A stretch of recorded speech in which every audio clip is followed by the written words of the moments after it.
everybody, it's Hannah from Dream Bakes, and I'm joined this week by the big cheese herself, Carol, with the mother and daughter team behind Dream Bakes. I thought it was only fair to let her behind the camera this time.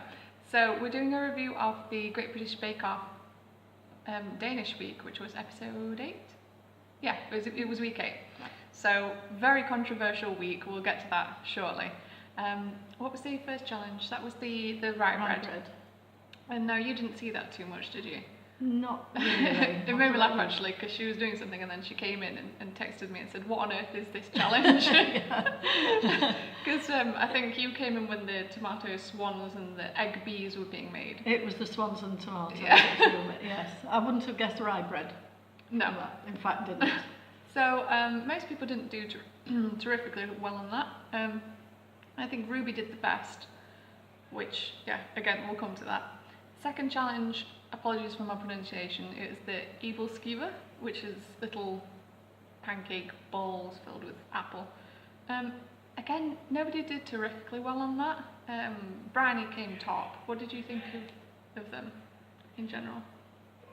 They didn't acquit themselves particularly well. I thought Manon might do better because she actually knew what the finished product was supposed to be like, but hers were quite flat, as I recall.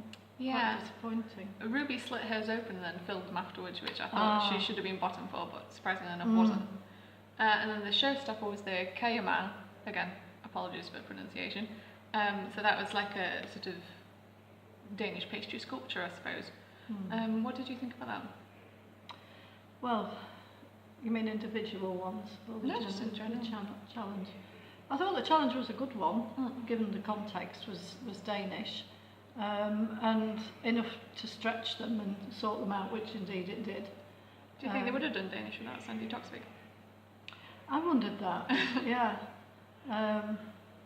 Surprising that it's taken 2 series to get round to it, if that's the case. True. But they have done other cuisines, haven't they? So maybe we're being a bit unfair. Yeah.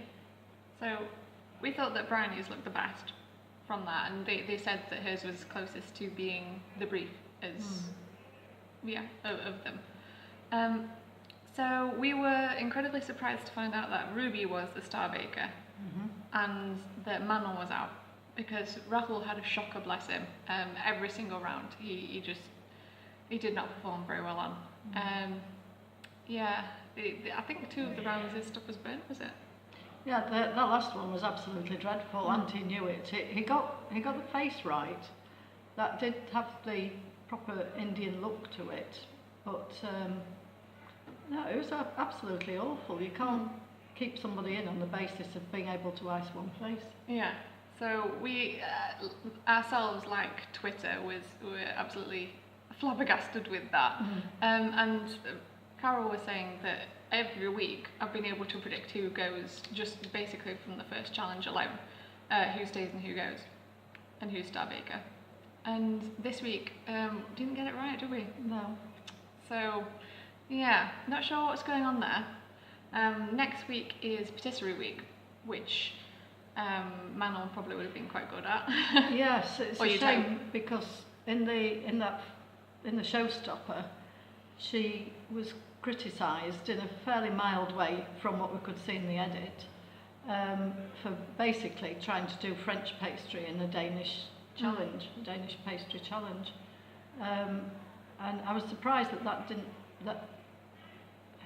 didn't really occur to her. It just seemed so obvious. So I think that's possibly what did for her in the end. Considering they have weeks to prepare for this as well, or at least a week, so I'm not sure why she didn't think that would be a problem. But yeah, they didn't give very much away for patisserie week, as I'm assuming they're going to be doing for the next few weeks, because it's semi-finals, isn't it? So it'll probably be quite tense next week. I'm expecting some kind of ridiculous layer cake like the French like to make. I don't know, something choux pastry based. What do you think? A tart, maybe. Perhaps, yeah. Those long rectangular ones or something like that. Yeah. They're difficult to get right, aren't they? Anyway, if you haven't had your fill of cake, then come down to Dream Bakes. We've got lots for you. I can't guarantee it's going to be a Danish pastry sculpture, but it'll still be very tasty. And if you want to check out our social media, there's lots of events, photos, things that we've made, things that are coming up, and more. And there's lots coming up in October as well. And say hello to our new deli shelves that are behind us with lots of new products that are coming as well. So we're very excited about that. So thank you very much for watching. We shall see you next week for the semi-finals. Thank you. Bye.